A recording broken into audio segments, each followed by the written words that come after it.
Hi, my name's Anna Grace Turner, but most people in life just call me Anna instead of Anna Grace.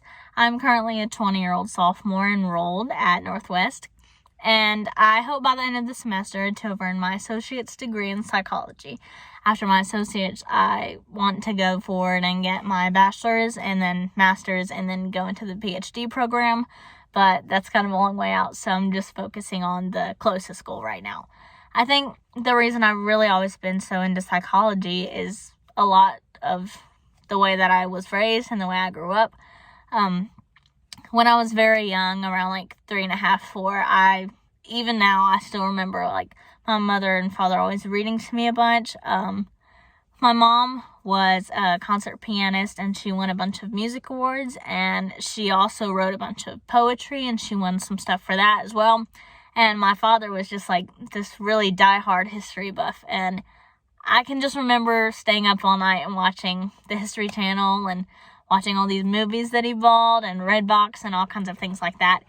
And I think that really played a big part in the reason that I chose psychology. I mean, obviously when I was a kid, I didn't know there was a name for it, but I just was always so into finding out why things were the way that they were and how could that affect everything else, like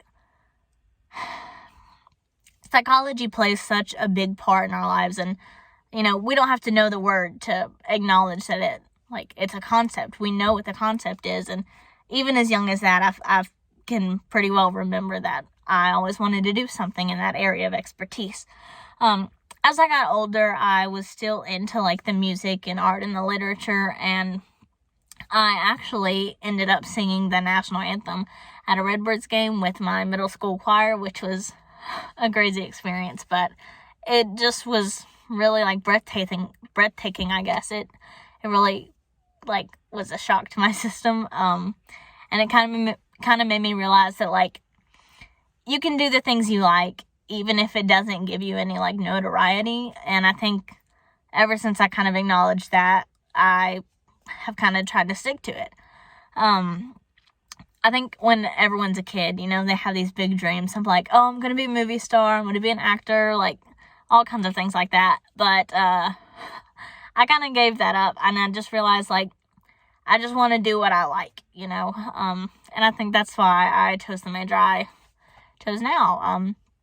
There are a lot of things that I was going to do, and then, the older I got, the more I realized, I think I just want to be happy every day. If I can do something I like every day of my life, then I think that's going to be enough.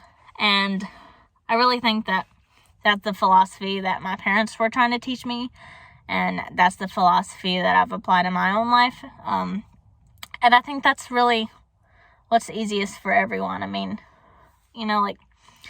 even now I'm 20 years old, and I still think I'd rather just be happy. It's a lot easier to just be proud of what you're doing than be proud of what you're making, I guess. And that's just kind of what I try to live by.